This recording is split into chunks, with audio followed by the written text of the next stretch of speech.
Okay, so let me ask, what kind of leader do you want to follow? A lot of research, not research, but a lot of popular press around the vulnerable leader, the authentic leader. But the research shows something quite different in terms of behavior.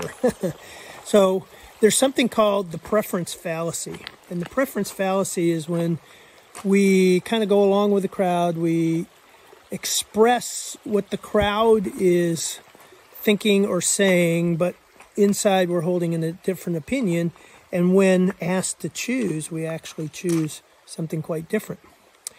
And so Dr. Jeffrey Pfeffer talks about this in his famous book on power, that what the research shows is that we're still pretty much in our, I guess, survival mindset, where we evaluate a couple things.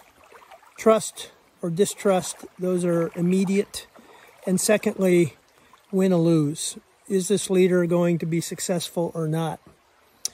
And so when you look at the Elon Musks and the Bill Gates, whose recent information is coming out to be, he's quite a different person than his PR has made him to be, the Steve Jobs of the world, all led very successful companies, innovative companies, and yet the traits people pick, they want to be with a winner, and they'll pick being with a winner over being nice.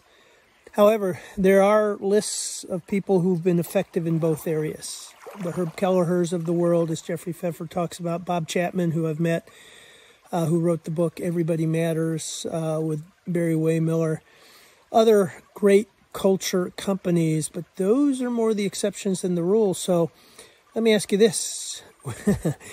Would you prefer being with a company that you know will be here tomorrow and successful, and you'll have a consistent opportunity to contribute and take care of your family? Or would you like a nice company? Well, look at what happened to Whole Foods. They got bought up by Amazon.